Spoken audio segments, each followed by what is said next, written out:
But before we start, please make sure to subscribe and hit the bell so you never miss an upload from us. Also, leave a like right now.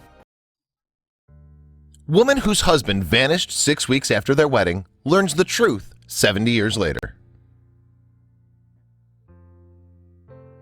World War II devastated the planet. Not only did countless families around the globe lose loved ones, but the carnage was so vast and widespread that some never even learned the truth about what really happened to the people they cared about.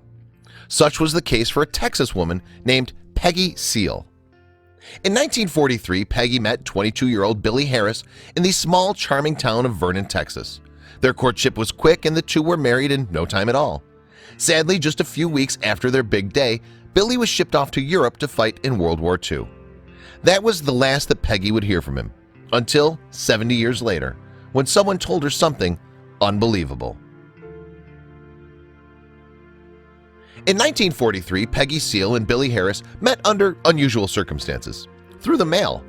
At the time, she was working at Altus Air Force Base in Vernon, Texas, as an electrical mechanic. There, she met Billie's father, who mentioned his son was a training pilot in San Antonio at Brooks Air Force Base. Soon, at the behest of this would-be matchmaker, the two began penning letters to one another. The couple's love for each other was instantaneous, and shortly after they first met in person, they were married. Just as quickly as they fell in love, however, Billie was shipped off to Europe to fight in World War II. Just like that, he was gone. Peggy and Billie had only been married for 6 short weeks when he received the call that his services were needed overseas. Though he'd need to put his marriage on the back burner, he was still excited to join in the fight. Billie was shipped to Southeast England, where he became a member of the newly formed 354th Fighter Group Unit. His role was to protect bombers flying over Nazi-occupied Europe in the famed U.S. fighter plane, the P-51 Mustang.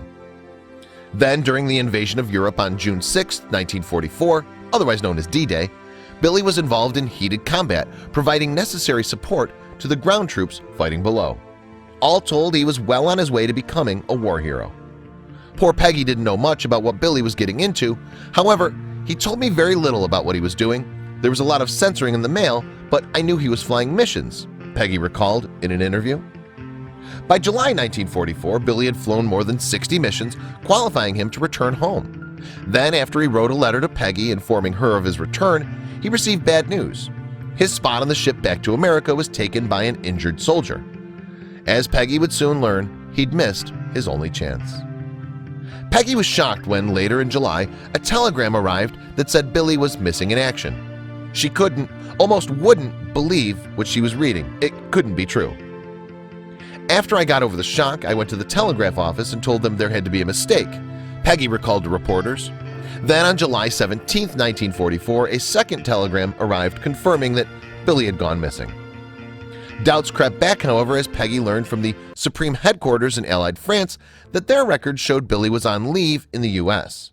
Since no one had heard from him, she had a difficult time believing them, so she asked the Red Cross for assistance. I was told not to be concerned, that no doubt he was being processed, probably at some military hospital, Peggy remembers. Billie's parents and I chose to believe that he was back in the United States. No one seemed to know anything about his whereabouts. Our thought was maybe he was out there somewhere and had lost his memory, she explained. As the years passed, Peggy never learned of her husband's whereabouts. Yet she always held out hope. Little did she know what awaited her. Nearly 70 years later, Peggy's cousin, Elton Harvey, decided it was time he helped. He started by requesting Billie's files from the Department of the Army, but with a small staff, they told him information would be difficult to locate. Still, Elton proceeded. It wasn't long before he heard back. As it turned out, an unknown French woman had mysteriously also asked for Billie's records just a few months prior. All they could wonder was who this woman could have been. Soon they learned the mystery woman's identity. Valérie Quesnel, hailing from Les Ventes, a small village in Normandy, France.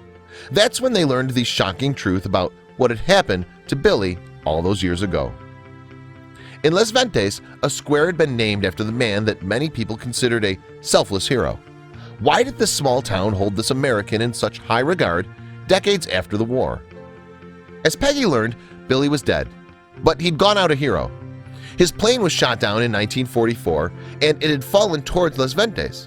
In what the villagers described as a miraculous maneuver, he'd managed to avoid striking the town, saving many lives, albeit losing his own.